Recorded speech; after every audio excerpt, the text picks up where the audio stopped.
Hi, Maria. Hello, Nicolette. Hi. Wow. Good afternoon to you. For the benefit of our listeners, my name is Nicolette. I am the creator for the podcast titled You're Worthless. Read that again, the juxtaposition of your very soul. We have Maria Agustin here with us today, and she is about to tell us how did she turn her life around from being a lawyer and still a lawyer right now. I guess she had to lose herself in order to find herself again. But before that, I'm going to give you guys a bit of introduction about Maria and then we can get right into our conversation. So, hey everyone, we have Maria Agustin here with us. She's a lawyer in a tech-based industry coming from a top-tier global firm with 8 solid years in insurtech industry. And she said, and I quote, who lost herself to the capitalism in the world, but managed to get herself back. She turned out to be an addict to self-discovery after her own spiritual awakening and a lover of this life, a constant seeker of new understanding of this universe. Welcome. This is really cool. Right. I get that all the time. Like when somebody hears their introduction being read to them, it actually often it gives them the reality that okay, I'm actually somebody. I did so much. And again, that's the notion of my podcast. We all have at some points in our life felt worthless, and that is the essence of my podcast because we are not worthless, we are worthy as it is. So, Maria, tell us, what was it like growing up as Maria Agustin? Ooh, I think if I look back right now, I would say it was rough. And I keep wondering, how did I go through all that? I came from a very much dysfunctional family. When I say dysfunction, it's more towards my mom and my dad always focus on the society standard that was imposed to them without even knowing why do they even to follow that. Like in their mind, it's as simple as because everyone say that's something that we should do. Yes. And on top of that, my sisters who came from a different dad, they have a different perspective of society standard in life. So it's like layers and layers of standard and moving goalposts that was imposed to you constantly for years until you're a grown up and you've decided, no, I've had enough. Let's move on from all this. When you say growing up, my definition of growing up is when I was little up to when I was 30 years old. Because when I was 30, which was just 3 years ago, that's when I realized that I actually have a life to live, not before that. So Mm. growing up till I'm 30, I was an alcohol addict. I abused alcohol substance to the maximum. I was an addict Really? of shopping behavior. Really? I didn't peg you for that when we first met. Amongst all those layers, deep down there is an alcoholic lady who kept me striving for years. I am a very high functioning alcoholic.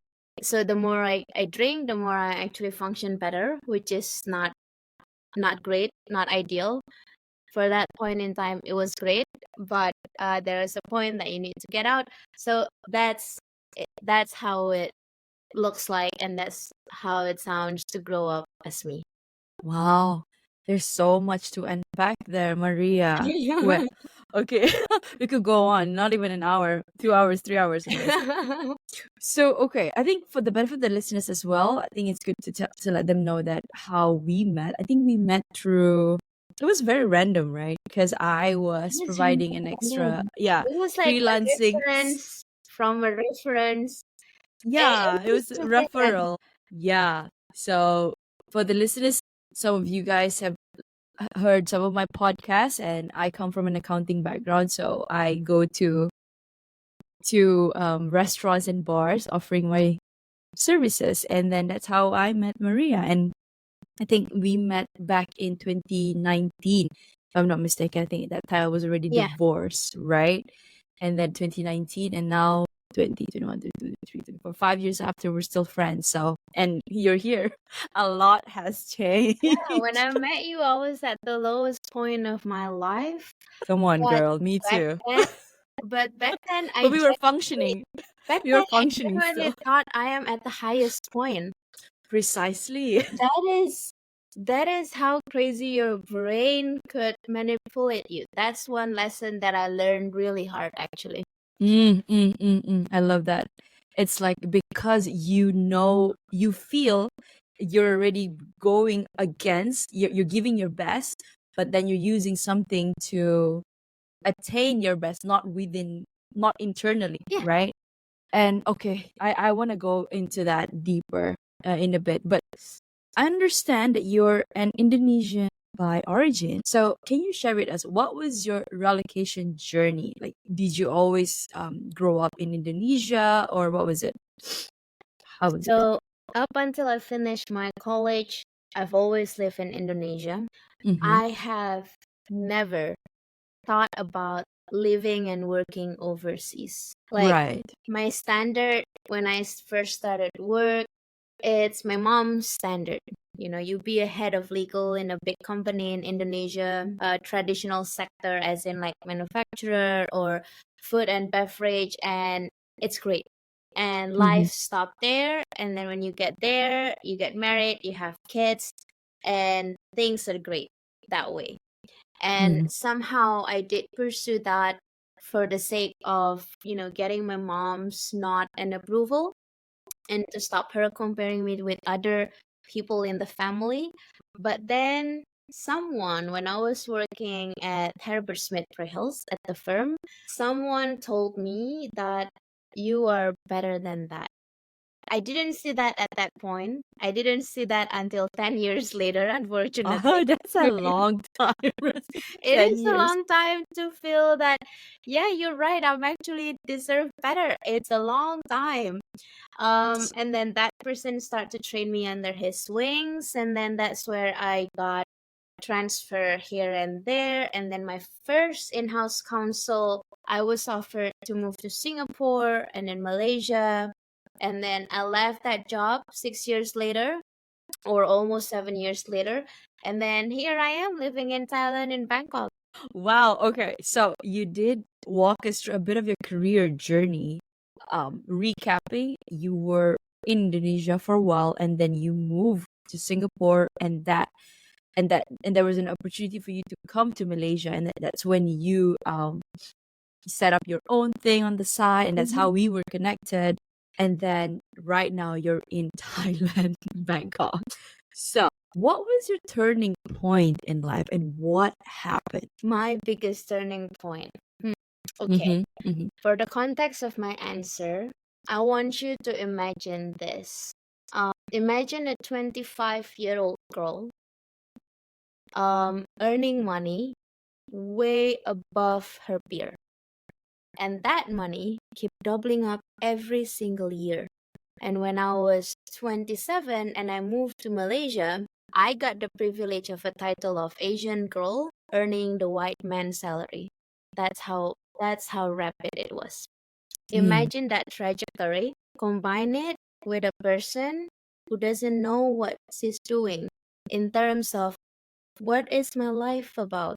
Like in my Mm. mind, life is about go to work, make money, buy groceries, buy whatever you want, and have fun. But she doesn't even know what is having fun. She doesn't know, like, do I need to make friends? How do I go through my daily life? So that trajectory with a very low understanding of life, that's not a very good combination, I tell you. Mm. Mm. Mm. So when my peers complaining about, oh, I have such a low income, You I couldn't relate. I couldn't relate to that because I don't have that.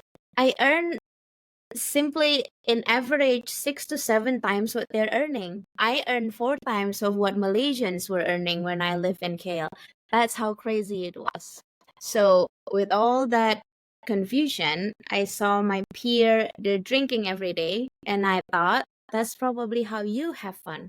And I came from a background where I went to school with my nanny following me. I didn't have much of a social interaction. The pros of it is my brain is always pure to absorb things. I'm a fast learner. I'm pretty Right. much smart. I could memorize things very easily because it was not contaminated by social interaction. But the Mm. downside of it, the moment I was alone, living overseas, then it all come crushing down. So Mm-hmm. then that's where I started to drink. Um, Mm-hmm. and then after years of doing that, and finally 3 years down the road, when I was 30, I could, I start question my day because I woke up feeling fine, but by 3 or 4 p.m., I felt agitated, like I need my wine or I'm I gonna mean, be angry. almost dependent on it. That Mm-hmm. was really weird. And I Mm. thought probably that's just normal because I would see my boss back then drinking wine. I would see my colleague drinking beer while doing calls. So I thought, okay, that's normal. And then the blackouts start to come. The blackouts, as Blackouts. in, yeah, as in I start to not remember things like what I said, what I did in a matter of 5 to 6 hours. And it is scary. At Mm. that point, I went through all sort of a shitty relationship, which back then I thought was the perfect relationship. Mm. Mm. Mm. Mm. I Mm. know. So my turning point was I went to my one of my colleague party in his house. So many people in there. The next morning, people said how fun I was. Well, in my brain, I thought I went home by 9 and go to bed by 10. In reality, I went home by 1 a.m. Mm. dancing, drinking, talking to people, and there was video of it, which shows me that, dude, I think I was sleeping. And they were like, no, you were in the party till 1 a.m. and I am fully functioning. And Whoa. that Whoa, I just got the scares me. chills. Oh my gosh. That scares me. And then right after that, I look for therapists. I want to see a Mm-hmm. doctor and a full blown rewiring of my life, full blown rewiring of my thoughts. Because if I can function without my consciousness, that's the line that I'm scared of. Before that, I had very dark thoughts like I want to kill myself. I don't want to wake up again. Before that for me it's not a turning point because I still woke up the next day thinking about taking care of my dogs, and I still feel like I'm fine. I get rid of the thought overnight. I'm fine. It keeps happening again, but I always get rid of it. But the moment you see you can actually function without being conscious, Shit. that's like when I know I need to shop. And then I need to shop in terms of therapist, doctor, hospital appointment, MRI, CT scan. So yeah, that's my turning point. Fast forward to now, I think I'm lucky to have met a therapist that I could actually work with. Hypnotherapist. The other therapists can't even get into my Whoop, brain. whoop. Yes, because it's all in the subconscious. Exactly. So then I got to rewire everything inside my head. And then by the end of my 30th year on this life, I realized that actually life is not so bad. Actually, if I don't know how to socialize, if I don't know if I should make friends, I could have just asked myself. Actually, what I don't know is not about what to do. What I don't know is me. I live in Mm. a body that I don't know. Mm. Again, the chills. Yes, yes. It is all about discovering yourself. And that's why this term, self discovery, is so vast and people overlook it. They say the mastery of self is the best mastery of everything else, because if you can master yourself, then only you can reflect that outward to people around you. Exactly. I do think, most of it was driven by the fact that this world changes so fast. Like Mm. what happened last year might not happen again this year. Everyone moves so fast in their life. Sometimes, not sometimes, most of the time, it gets you scary, and that's normal because you're human. And when Yeah. you're scared, then that's where your critical thinking and your brain comes in. And your brain's job Survival mode. is actually to protect you. So the Yes. only way and the most efficient way to protect you is to go and set your brain into an autopilot mode. You are on a Mm. survival mode every day. So you can pass through the day without feeling the pain because you're surviving. Mm-hmm. Mm-hmm. Instead of thriving. Exactly. Now, thriving requires you to know yourself. It requires you to align with the values, the purpose of yourself, and basically understanding what you are here for on this earth. And but for you to do that, you must face all these fears or all this break through the chains of societal conditioning. Exactly. What we thought, what we unlearn everything that was taught to us and relearn everything. But that is often super difficult, and I too was a victim because it requires you to get to let go of a lot of things. That includes your ego, that includes of yourself, which is often tied to your sense of accomplishment, your accolades. So I can totally relate with you, girl. So you were mentioning about therapy earlier, and you said it was hypnotherapy. Walk us through a bit your journey of finding that, and you said you were shopping for them, you were shopping for which one to go to, and then why did you say it's hypnotherapy and not just the normal therapy that helped you turn your life around? So before I got to hypnotherapy, I've tried 3 or 4 different therapists.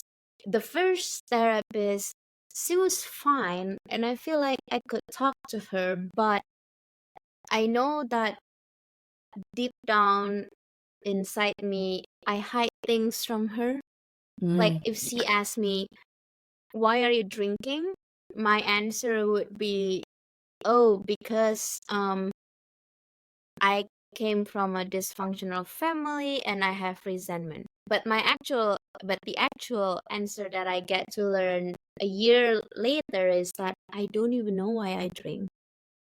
And it's actually worse than knowing why you're drinking.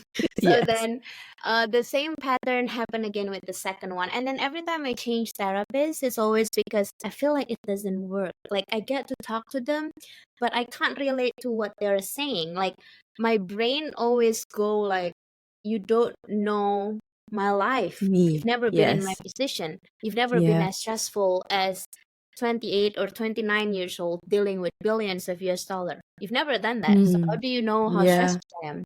So that's then true. a friend of mine mentioned that, why don't you try hypnotherapy? And I was very skeptical of it. Like, really? Hypnosis? You think that's gonna go through my thick shell? Really? And then Your guards. they were just give it one time. Okay. So I went to my first session.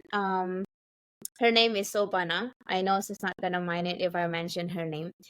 And then I was like, "Are you sure you can get in?" "I don't think so." And then she said, "Oh, if I can't get in, it's okay. You'll come back next week and then we'll try again." She has I this love very that. positive attitude I towards. love that. I love Exactly. that. So Yeah. then she tried, and then on the first attempt, she got in. I didn't remember You much of cracked open. yeah, I don't remember much of the session, but after that, I feel nauseous. I feel dizzy. I cannot function for 2 days.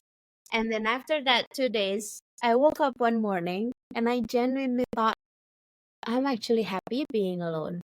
I want to do Wow. something that I really like. And then I question myself, what do I really like? And then the next Mm-hmm. day, I realized, oh, I actually liked eating that yesterday. I want to do that again. Again, Just keep yes. going from there. And then the next time I saw her, it's always a different topic. Like, what am I anxious about? What's my fear? And at the end of it, I remember the conclusion of my problem is not about finding out what I want to be in this life. My problem is I don't trust myself that I Mm. can do what I want while Mm. I actually have it in me. Oh God. I know I don't trust myself. So throughout my 30 years of life, so many people have trusted me with big things. I have never failed. I deliver 100%. I literally have zero failure. Even for the things that I touch for the first time, I don't fail that. But somehow, even with that, I can't see myself as a smart people. I don't trust myself to go through in life, and I'm very, very scared of going through emotional breakdowns, sadness, even happiness. Because I keep thinking that I don't think you can handle that. Well, I actually can. You So think then you're after not that, in all deserving. the sessions, yeah, and then all the sessions concentrated on that. And then right now, oh man, I'm not afraid of anything. The good and the bad, you guys come. Bring it on. I love that notion of, you see, this journey of finding yourself, once you're in it, once you take that leap of faith, the jumping off the cliff and the flying, which in turn it says the jumping means the scary part, and the flying, which means when you're driving, it's so, until you do it, you feel that it's far fetched. But once you take that leap, life will never ever leave you behind. What do I mean by that? It means that you are always gonna be taken care of one way or another. And it's never about you making, okay, say you make a wrong mistake. You made a mistake and then you fail, but in your case maybe you didn't fail, right? It's 100% success rate. Like for me, I can vouch that I'm no. So but also I used to be an overachiever as well until something happened to me as well, and I started letting go. So, hi doggy. And I think a big part of discovering yourself is about letting go as well, learning how to hold on, learning how to let go. Now, my next question would be, in your opinion, or if you ever lived through any of this, live through the experience yourself, what does it mean letting go and letting God? Let go and let God. I think those two are very different things. Mm-hmm. Letting go means you're surrendering for me. Letting God means you're not actually surrendering. You just change your reliance towards something to something that you cannot see. And I'm not Mm. saying this to offend anyone. My mom is a very Yeah. religious person. But do I actually believe in God? I believe He exists. Do I actually believe He will help me? I believe He's not gonna work against the universe. Because if I were to believe in God, I have to believe in the Bible as the books that He has written. And the Bible says that your life is pretty much predetermined. Good. And you go to Muslim, the Quran says that you were shown your life 77 times by the angel before you come down here, and for 77 times you nod on it, which means you know what's gonna happen. But Mm. for me, I don't know what's gonna happen. I cannot tell that, is that really only one option that you take every time? I don't think so. So for me, letting go means you completely surrender your power, in the sense of do things in the best way only for the things that you can control. If Oof. you know that you can't control that, no matter what you do, then relax into it. If it is yours, it'll come to you. If it Mm. is not, then you're gonna be given something better. It's Oh, 100% always the I case. love, always better, always bigger and better. It's always bigger and better. Rem- I think the most relatable example you can take for this kind of thing is dating life. Okay, let's go into relationship. I mean, I mean dating Yeah, life. let's do it. I mean, dating life is something that you can relate. It's part of you on a daily basis, because Yeah, who amongst us could think that I don't need to date?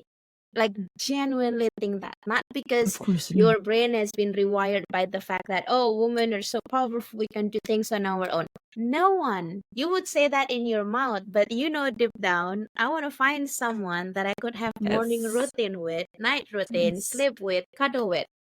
Mm-hmm. Mm-hmm. Exactly. Mm-hmm. So when it Preach, comes preach, to preach. dating, it's the same concept, right? The moment you hold them so tight, the more that they're gonna grow distant. Because in that scenario, it's not about them. It's about when you're too busy holding them, you forgot to hold yourself. And it's not their job Yes. to hold you. So what's the Yay. best way to do it? Then just let go. Yeah. Focus on yourself, get busy of knowing you.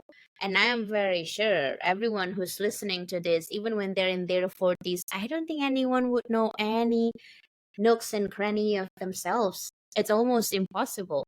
So Yeah. focus on yourself, let go. Let go as in do the best you can. Like, for example, if you really want to be in a long term relationship, make sure you grow with this person, grow together instead of growing apart. The simplest way that you can do to claim that you did your best is be present for them, make time for them. I make time for my boyfriend now, like twice a week we must have dinner date.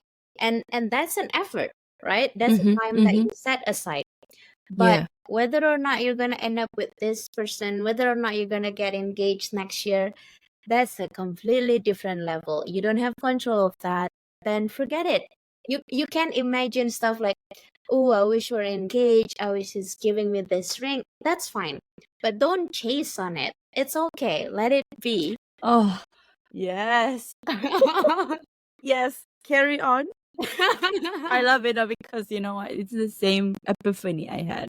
It's because whenever there's two people in a relationship, be it a romantic or platonic or mother father, you know, mother daughter, mother son, it is about you. It is it is you that you bring to the table. Okay, now I'm taking it into a different angle where let's say you're in a relationship and we had ups and downs and best example trigger points, right? You are triggered because of somebody's action. Mhm. It's not usually their fault. It's usually something. Maybe they meant A, but we construed it as B, and we get triggered for no reason, without understanding the underlying issue.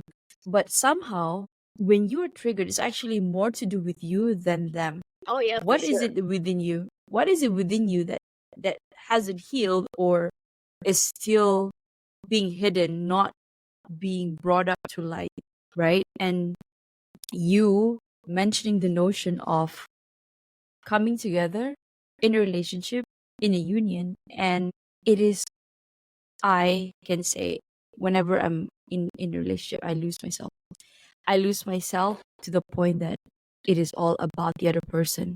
Once I truly understand that it is actually about me, once because you can only meet someone as much as you have met yourself, and that means going deep. And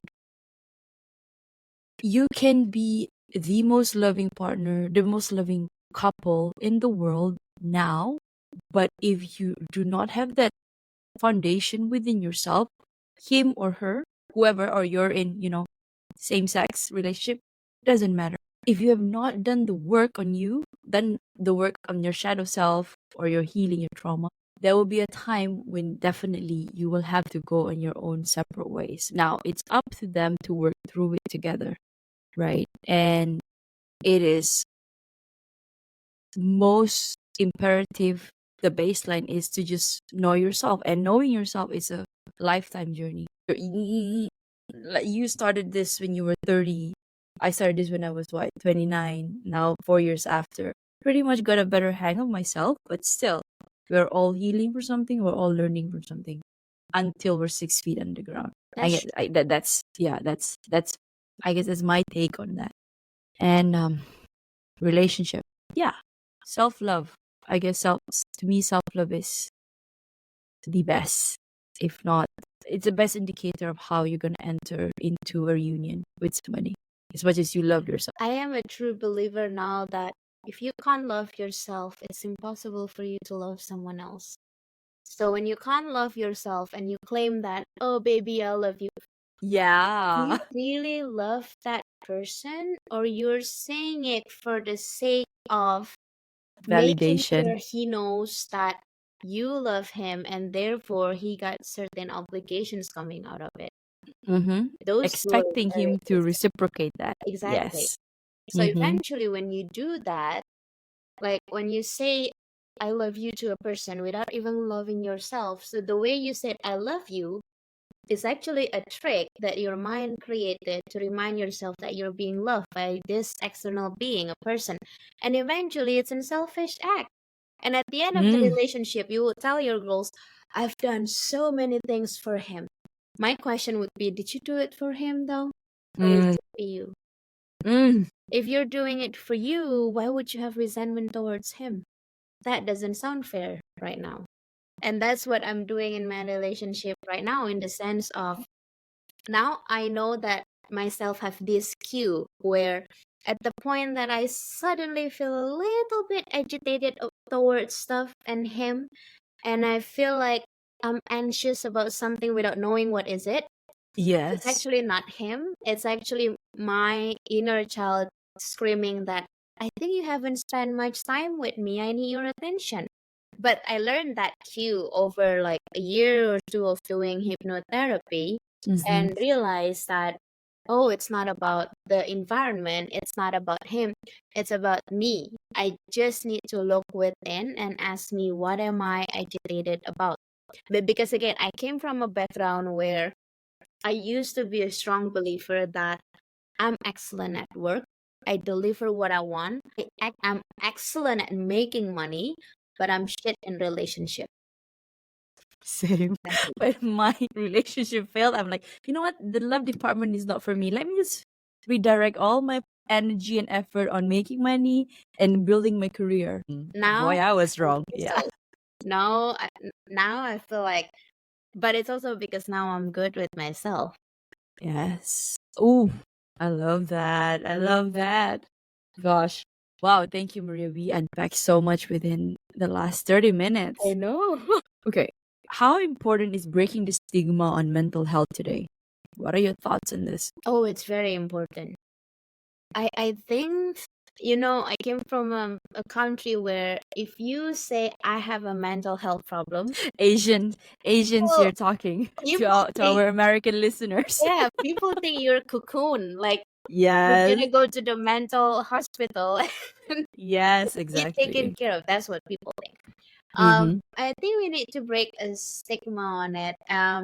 Because I have to admit that someone's performance in life is pretty much driven by their mental health. But also, although I say it's important to change the stigma around it, we should also balance it with, you know, the world or people to not start taking advantage of it. Like these days, there is a trend where mother would train their kids to be neurodivergent, to be able to Ah, put a disability as a neurodivergent. And it's yeah, not yeah. something that you can physically detect. It's something that comes from your behavior, how you memorize stuff, that Mm. kind of thing. So although mental health is something that it's something that you should frame it in a way that it's actually healthy to know that you have a mental health problem, but Yeah. also at the same time don't take the advantage of it. And I Mm. think people, especially the ones older than us, they're very protective of that stigma of mental health because I think they're also afraid that the youngsters gonna start using it as their advantage. Like, oh, I don't want to go to work because I have a mental health problem. And in reality Mm. that happened, right? Yeah. That's what I thought about it. So but back Wow. then when I had my problem, Mm-hmm. I told my boss that I think I have a problem up here, and I think it's Yeah. something that I gotta fix. And then he told me that, well, if need to, you can take paid leave from work, take a break, and do things to make you feel better. But Yeah. then at the same time, the people who are more senior than him would say stuff like, "Oh, I heard you got a problem. Are you okay?" And start avoiding you. Like, "Oh, I'm afraid Ooh. your Okay. deliverable not gonna be as good." That kind of thing. Mm. Mm. So say, how would you handle it differently then? If you have a team, how would you handle it differently? I think I would start with really understanding, do I really have mental health problem, or do I have a problem with my environment? Because we talk about the trigger points, right? Right. Everyone in their life have their trigger points. Like, and your trigger points is something that goes from things that you can handle and feel better in like 5 minutes after that happened, up to Mm-hmm. trigger points that you're not going to forgive that. So Yeah. those Yeah. trigger points, sometimes it could feel like anxiety. Sometimes it feels like um depression, but actually it's not. It's actually the environment that unfortunately you can't work with, and you just have to move on. Like, for example, in my Oh, previous thank job, you. I used to think that I am stuck there because of my mental health situation. I used to think that I can't get a better position at work because my mental is not as clear and it's foggy and it's affecting me. But now looking back, it wasn't actually the case, because looking back, I still deliver as normal. I didn't fail anything, but it's the work environment that is just not working with me anymore, and I don't work with them anymore. So Mm-hmm. my positive conclusion would be, I've just outgrown the place. So back then, when I'm blaming it to mental health, it wasn't fair to the word of mental health, because it Mental wasn't the health. case. Yeah. Yeah. Yeah. So you have to discern which one is it. Is it really the mental health or is it the environment that you're in? Exactly. That's yes. Because if you want Yes. to load Yes. everything to mental health, I would feel sorry to your brain too. Because whatever you label yourself, you become that person. Yeah. Exactly. And your brain gonna listen to you and be like, what the hell, Oh, man, we're fine.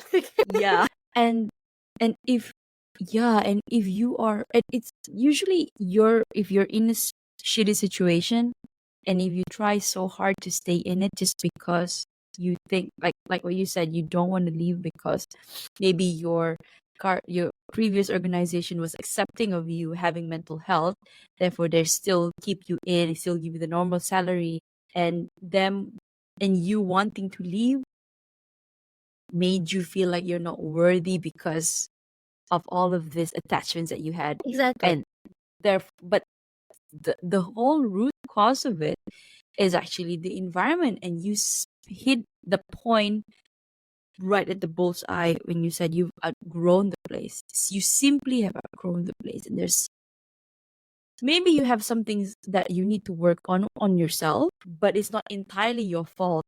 It's like I don't even want to say the word 50-50 here. It's from the environment, it's from you. But maybe it's okay to say, even though the place is prestigious enough, the organization pays you a hell lot of money, and it is, I don't know, top Fortune 500 company in the world, and they're paying you so much, and you don't want to leave because of the attachments you have to it. And your poor self is getting blamed that you are not well enough in the standard of the society to cope with it. And then you say, oh, I have mental health, so therefore I stay. And why I think I can relate, it's because I did the same thing. I stayed, and until the universe had to pull me out of it. You can't keep giving me things that are not in alignment. And I said, okay, I get it, pull me out. And I was again scared. That's the start of my whole thing.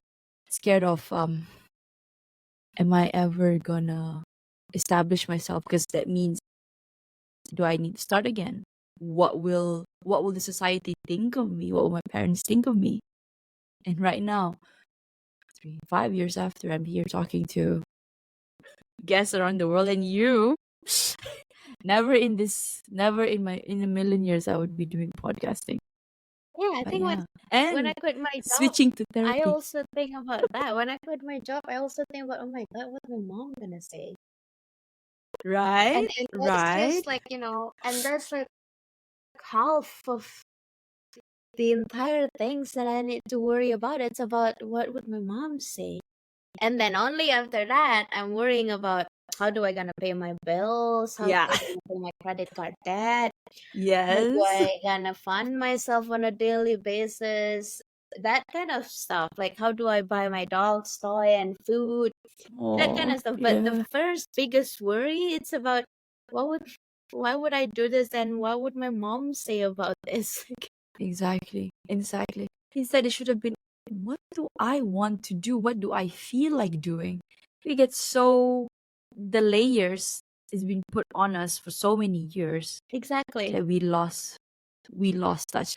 But again, the way to thrive, to me, I've learned is that you listening to yourself, how you feel, and you're not gonna feel all sunshine and joy and happiness all the way. You're gonna have this, but Oh yeah, as long for as you, sure. yeah, But when you trust yourself, that makes that's the the key. difference. Because Yes. I can tell you, like, my decision to move here was crazy, right? I don't have any Share employer. with us Yeah, what you I don't shared with have me. any employer.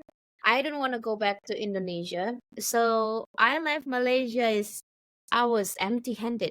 I have very little money in my account after You paying had faith though. for this apartment. Exactly. I have next to zero tool actually. And I simply don't know what I'm gonna do or what I want to do. I know I can survive a month without income, but that's about it. After a month, it's quite I struggle. totally get you.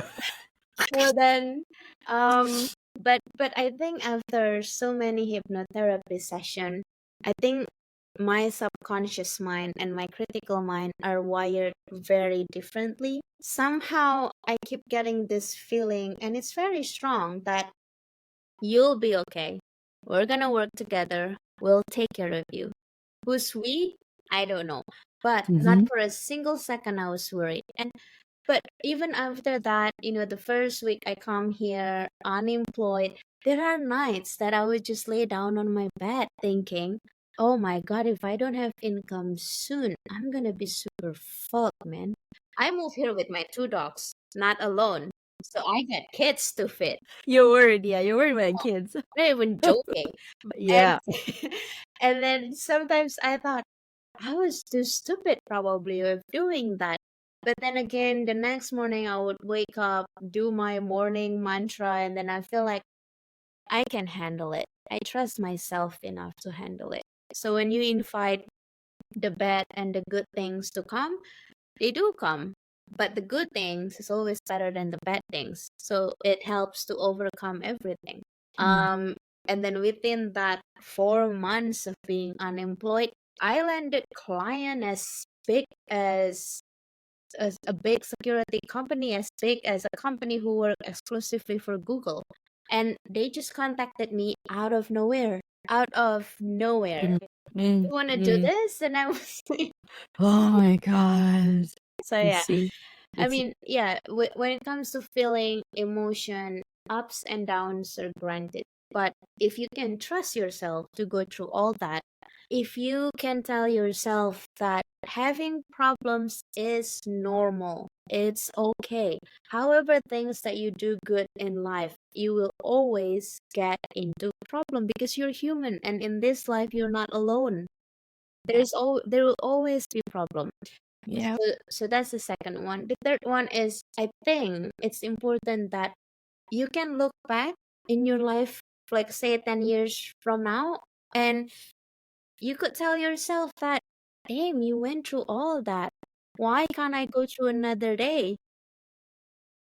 My therapist said that. So Bana at one point she said that your childhood is really something and your early adulthood is really traumatizing for normal people and too crazy, and you went through all that.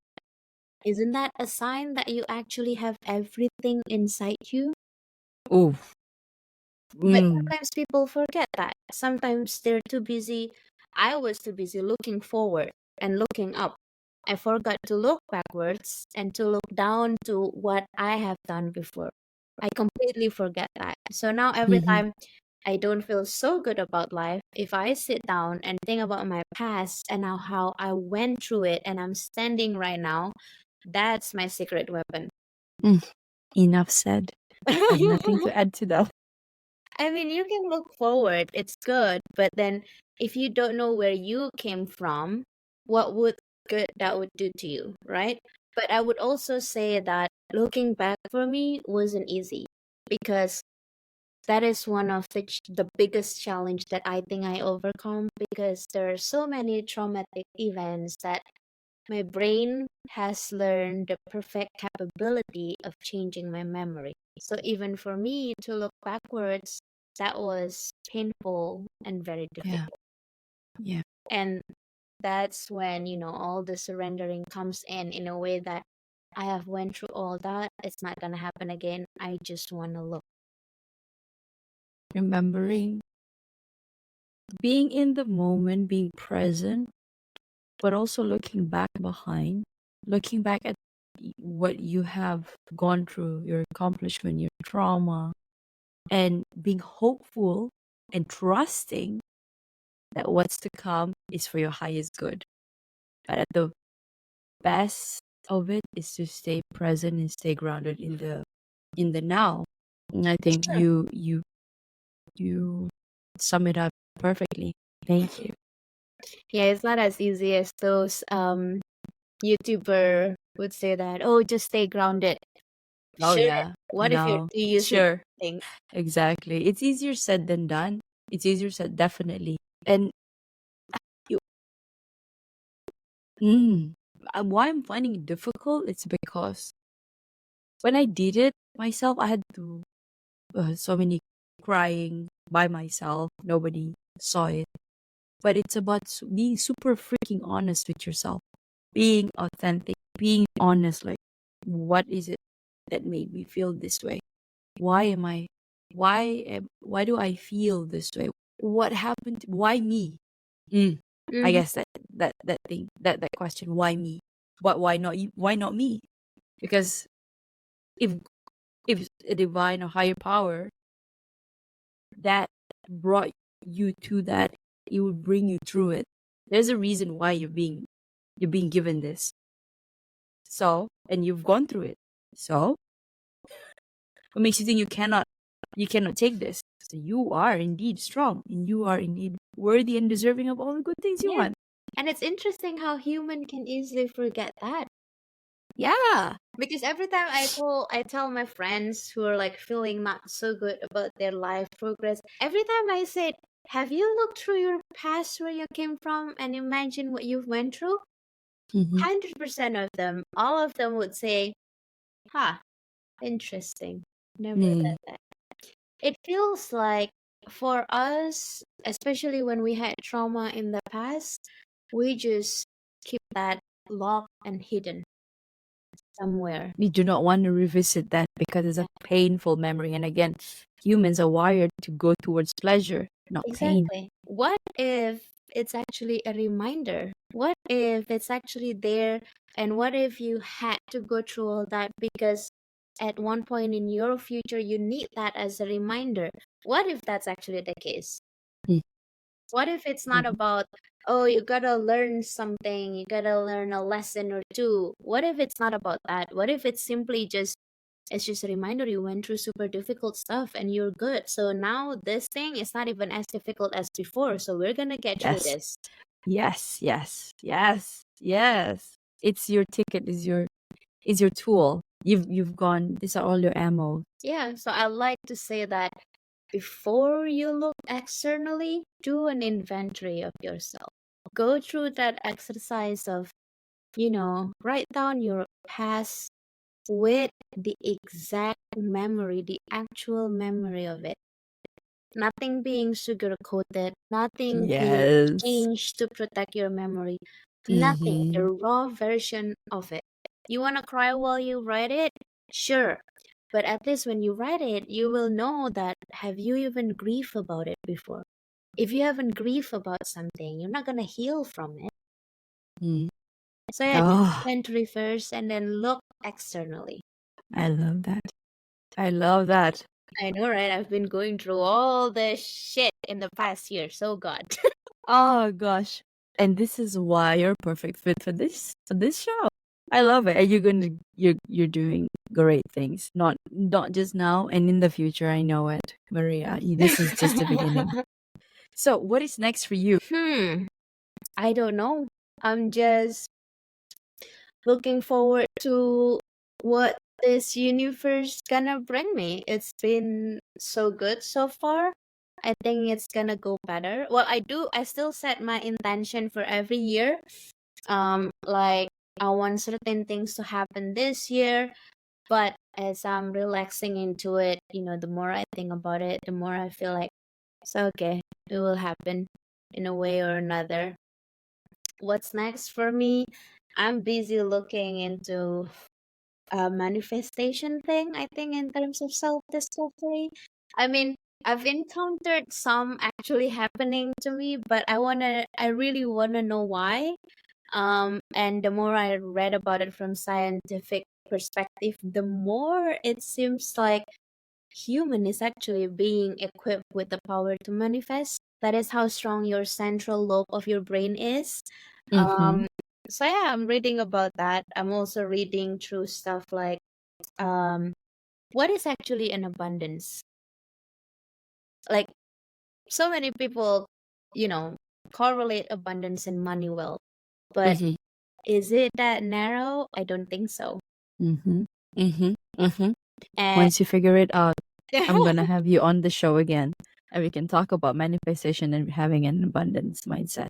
And it could be money, financial, time, right? Yes, I'm gonna call you on again. and I'm perfecting my daily gratitude. So yeah, sometimes there are days that I still woke up and feel like nope, feel like shit. I have nothing to be grateful about. But it usually lasts for 10 minutes or so these days. We're human. We have our bad days. Yes, yes, yes. No matter if, let's say, we're probably more conscious than the last 3 years or 4 years, we are still gonna face that low days. But it's okay. I think the whole idea is to be kind to yourself and accepting that we will have low days because we are humans. We're here to experience, to have the human experience. We're like you. Exactly. We are souls. Yeah. Exactly. So right now in the past 1 year or so, if I have a really bad day in the morning, I literally tell myself just chill, like be kind to yourself. Work as hard as you can, but stop at 6 and then we'll do Mm, something. Me in the mm-hmm. past, I'll be like, yeah, I feel shit, but I got a lot of work to do. It's not possible to cut by 6. But now it's a lot more about being compassionate. And then sometimes the best way to get out of that shitty feeling is actually be kind to another. Like do a little things for another people that that would help them. Even if it's just little. It's gonna help you feel like at least I Feel helped someone good. today. Yeah. Yeah. Yeah. The act of service, because Yeah, people sleep better when they give or they provide the service rather than taking, right? So exactly. that's a very good medicine, like the, yeah, giving or taking, I don't know, your friend out for dinner, or just your friend says, okay, I have a terrible news, can you be with me? Yeah, Yeah. Or sure. it's as simple as well, I ride Grab bike pretty often. It's as simple as, get the Grab bike guy some cold drink in the middle of a hot day. It's as simple Exactly. as that. And suddenly, yeah, suddenly you feel uplifted, like my day isn't so bad, Yeah, exactly. I Like you still don't need to matter. see that Grab bike guy who's wearing like a thick jacket so he's not burned under the sun and riding the bike Yes. all day long. It's all good. Yes. Oh, I love that. I love that. So, okay, a few more questions before I can let you go. No problem. I'm enjoying this. So, okay, we're going to pivot to a self worth question. I know we mentioned a little bit about this just now, but let's dive deep, a little bit deeper. So, negative self talk can significantly impact self worth. What strategies can individuals use to challenge and change these destructive thought patterns? Ha! I have an example of this. When I was in my 20s, I used to tell myself that you're not a very smart girl, but you're lucky. And that's why Mm, will give you important job. mm, So the lucky mm. part is great. I truly believe I'm lucky. But the you're not smart, those are very, very harsh. In that situation, after I learned about it years down the road, it's all about I want to get an external validation so I feel smart. So sometimes a negative talk inside you, it's not really that you are that bad, but it's about there is this validation that you need. The easiest way of your brain to get that validation is to tell you that you are shit until someone else say that you are not shit, because that's Mm, the easiest way to get mm. your brain to start thinking that I don't need that validation and therefore I don't need your negative talk. Those are the most difficult one. So my strategy in this past few years is that ask myself back, why do I think I'm not smart?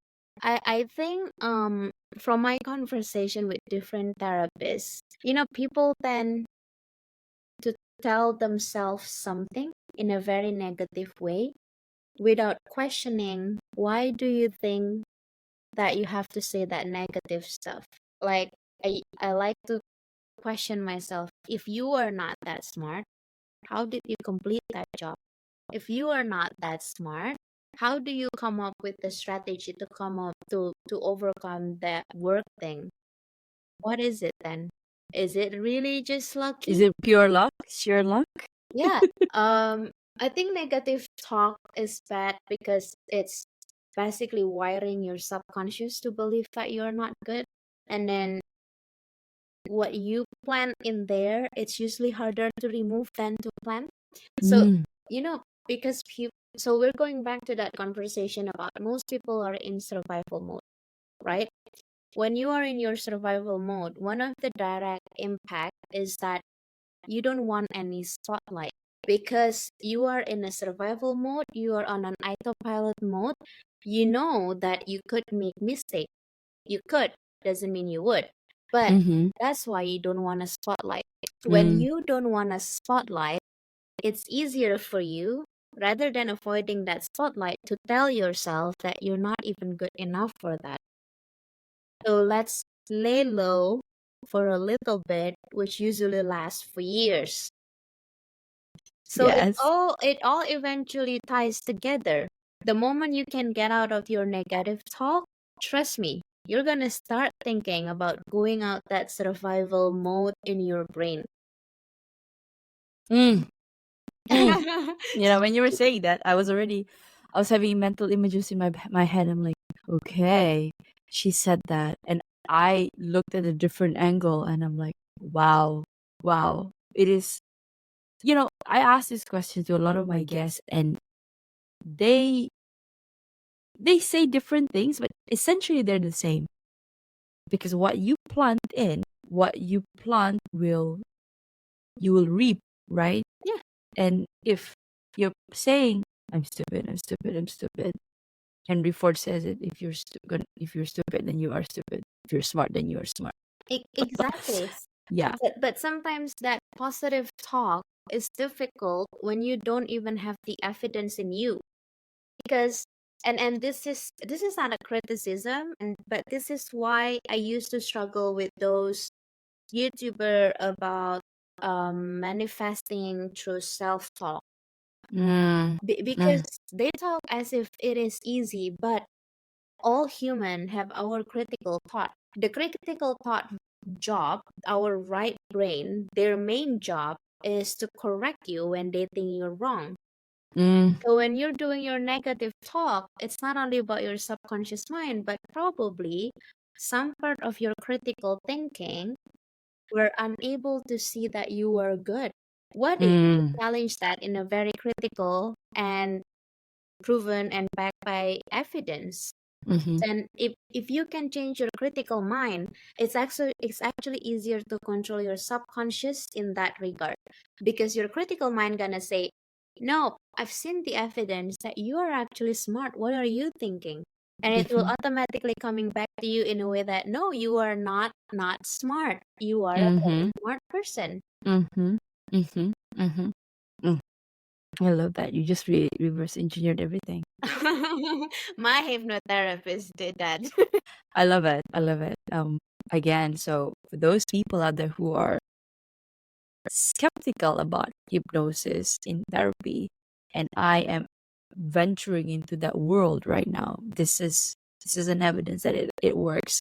And not to say that it is the job of the therapist to help you, it is your job to help yourself. The therapist is there to guide you through the process. So, yeah, I think what this. people need to realize is our brain is powerful.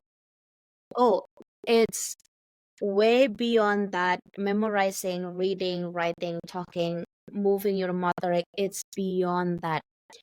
This brain, and you can read this in any scientific book, is designed to protect you inside out. So when Mm, that happens, it's under a protecting mode. You can't even talk to your subconscious mind because your mm, critical mind is in charge. The job of critical mind is to protect you from not being able to work, not being able to do activities. It's their job because they want you to mhm, survive, they want you to mhm. live, so you need money to buy food, right? Yeah, yeah. So with a hypnotherapist, so when people undermine all this brain power, they think that I'm in charge of my brain. No, when you are so fucked up, your brain is in charge because they know Of you. you are not right. Mm.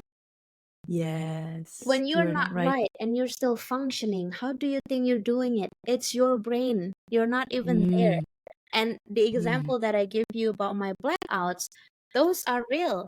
That is my mhm. brain working. I'm not even there. I'm not saying, oh, it's several personalities or anything. Those are very different things. It's not even compatible with what I'm describing. Mhm. So if you can't get your critical thinking to get out of the survival mode and relax for just a little bit, you're not going to be able to access yourself because your Yes. subconscious mind is locked.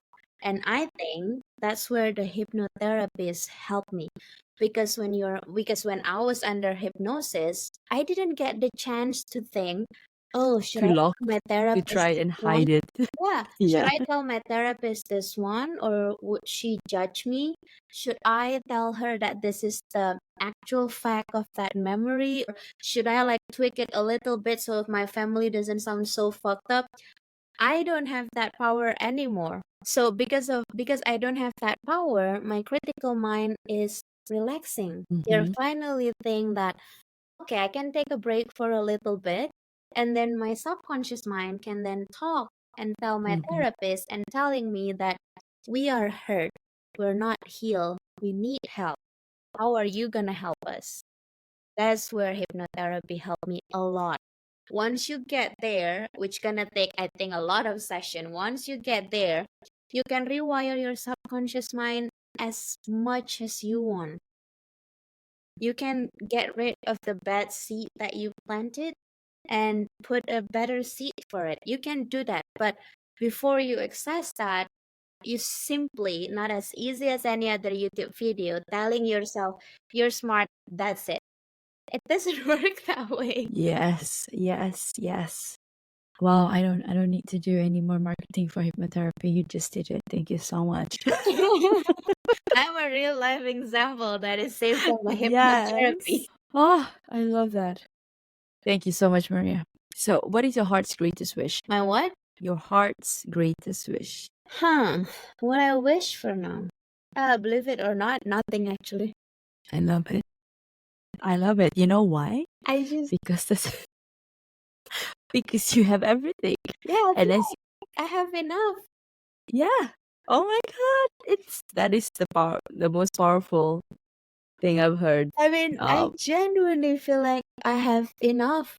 Like, if someone asks me a very realistic question, like, it cannot be you have everything. Like, there must be mhm. things you don't have, or stuff that you think you need but you don't have. My answer would be yes, sure. Like, I'm gonna give you a real life example. My credit card debt. Yes, I have my credit card debt. Proudly saying that I got into that because I did a lot of shopping back then. But and I haven't paid that off. There is a remaining amount of it. Do I need it to be paid off? Yes. Do I need it right now? No.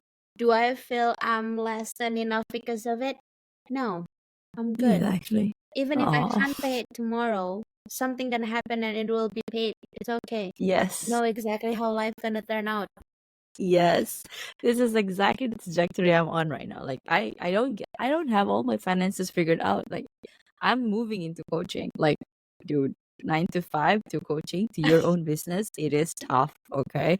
And most people probably might say that, oh, Nicolette, probably she's got it all figured out. She's talking to people, yada, yada, yada, yada. It's easy for her to say that.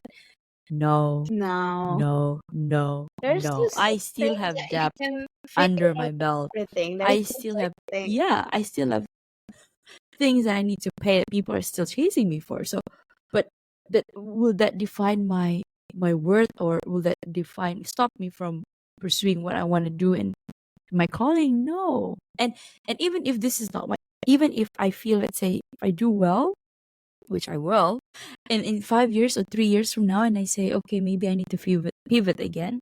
So be it. Yeah. You can always revert. You can always pivot and stop acting like life stops at certain age, because it doesn't, unless you're, again, like I said, 6 feet underground. I think some of people who are listening to us, they would say, are you crazy? Don't you feel anxious about it? My answer would be, Yeah, oh yeah, I feel anxious about it at of times. course. But if you go back to be grounded, and in this sense, that means if you ask yourself, would it be paid when you're anxious? The answer is no. So we go back to, you do what you best at, things that are under your control. Other than that, it is what it is. I made a decision of being unemployed for 3 to 4 months.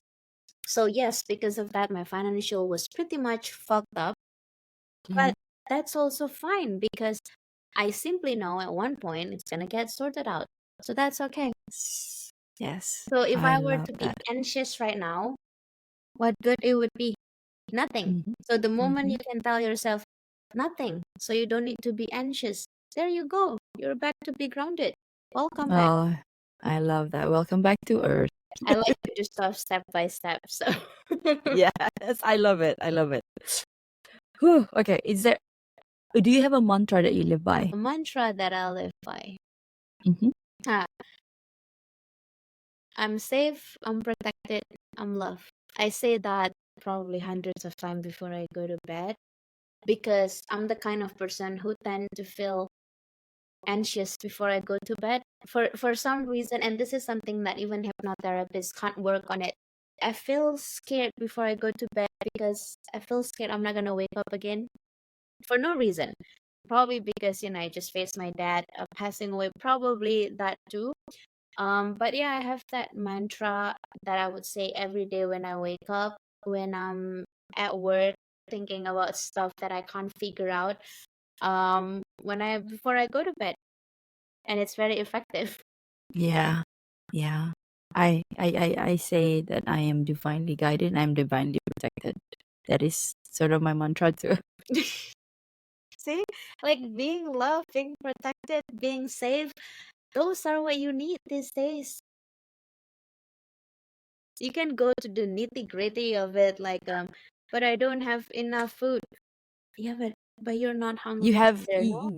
you have food now. You went to bed with some food, right? But Yeah, not an empty stomach, exactly. and you So have a that's place to enough sleep. for the day, Yeah, it's right? enough. You got a place Take to it. sleep, you got a roof.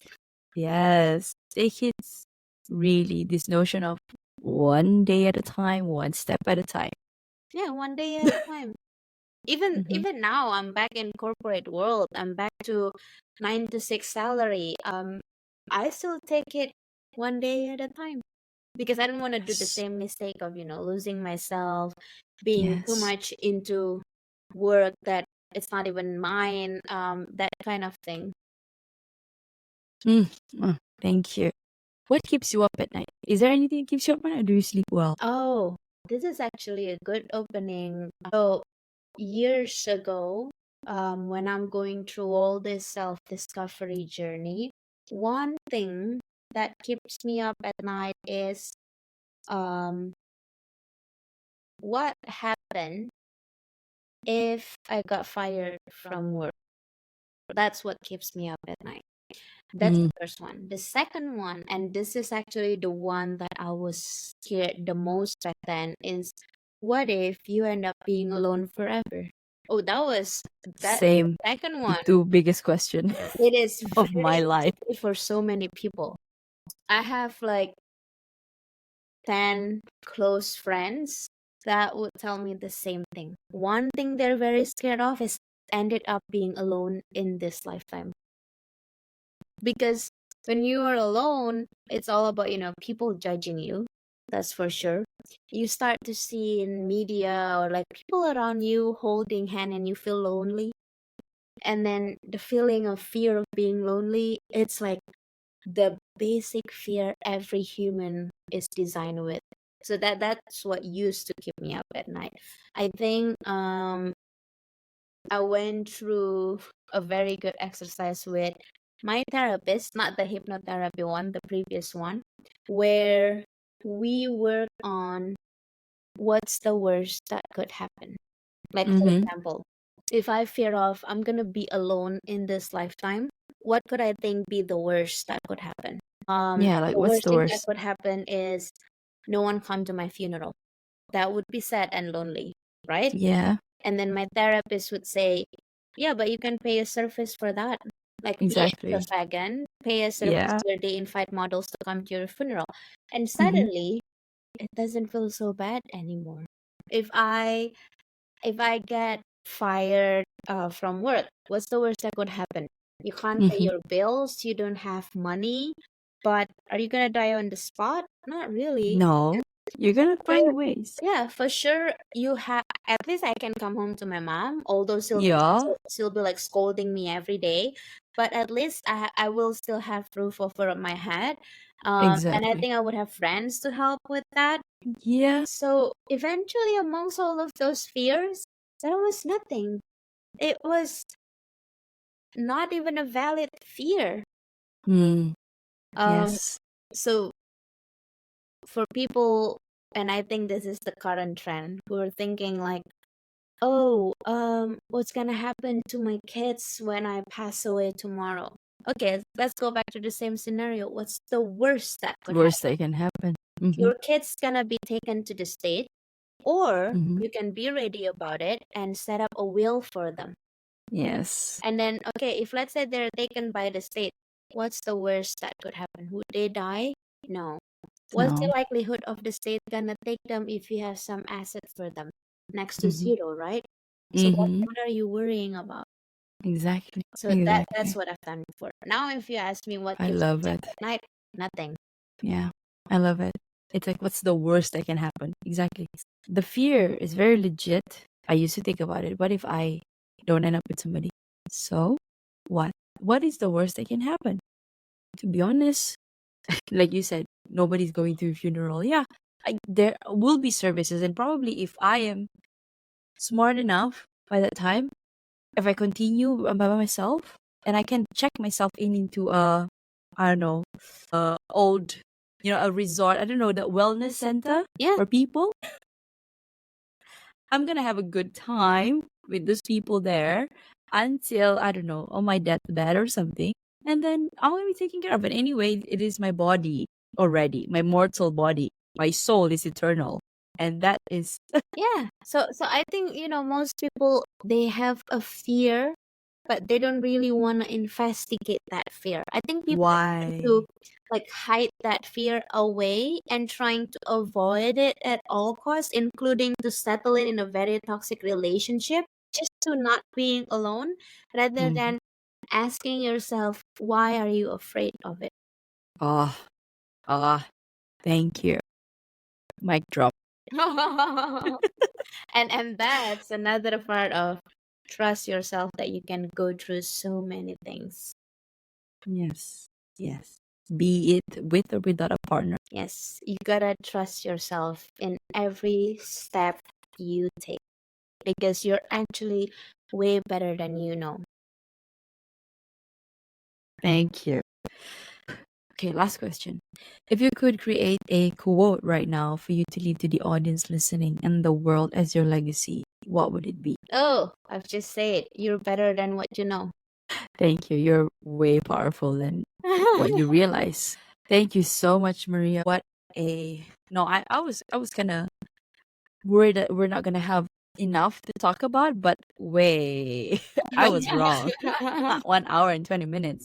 And I would like to thank you for doing the work that you do on you. And it's not just why I say that. It's because when you do work on you, you feel better and you just exude that to the people around you, the people that you interact, the people with, to me. Like, when we connected back this year, I felt like I could resonate in that.